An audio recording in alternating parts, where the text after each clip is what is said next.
അപ്പോൾ മന്ത്രി കെ രാജേന്ദ്രനെ നേരിട്ട് ആ കെട്ടിടത്തിന്റെ ആ ഭാഗത്ത് കണ്ട ചെറിയൊരു വര അതിന്റെ കൃത്യമായി നേരിട്ട് കണ്ട് ബോധ്യപ്പെടുന്നതിന്റെ ഭാഗമായി മന്ത്രി കെ രാജേന്ദ്രനെ എത്തിച്ചേർന്നിരിക്കുന്നു. അതിന്റെ തത്സമയ സംപ്രേഷണമാണ് ഇപ്പോൾ നമ്മൾ കണ്ടുകൊണ്ടിരിക്കുന്നത്. കെട്ടിടങ്ങൾക്ക് വലിയ രീതിയിൽ വിള്ളലുണ്ടായി എന്നുള്ള വ്യാജ വാർത്തയാണ് കഴിഞ്ഞ ദിവസങ്ങളിലാകെ തന്നെ മാധ്യമങ്ങളിൽ കേരളത്തിന്റെ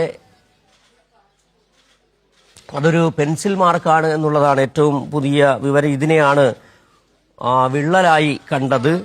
അതിന് നുണ പരത്താൻ, നുണവാർത്തകൾ ചമയ്ക്കാൻ മാധ്യമങ്ങൾ ഏതറ്റം വരെയും പോകുമെന്നതിന്റെ ഏറ്റവും ഒടുവിലത്തെ ഉദാഹരണമാവുകയാണ് വയനാട് ടൗൺഷിപ്പുമായി ബന്ധപ്പെട്ട് കൊടുത്ത നുണവാർത്ത എന്ന് പറയുന്നത്. അത് ഒരു വരയായിരുന്നു, പെൻസിൽ മാർക്കായിരുന്നു. ഈ പെൻസിൽ മാർക്കിനെയാണ് വിള്ളൽ എന്ന രീതിയിൽ മാധ്യമങ്ങൾ വാർത്ത ചമച്ചത്. ഉത്തരവാദിത്തപ്പെട്ട മലയാളത്തിലെ മാധ്യമങ്ങളടക്കം ഈ വ്യാജ വാർത്തകൾ ഏറ്റുപിടിക്കുകയും ചെയ്തു എന്നുള്ളതാണ് മാധ്യമപ്രവർത്തനത്തിന്റെ ഏറ്റവും ജീർണമായ മുഖം ഇപ്പോൾ കണ്ടത്.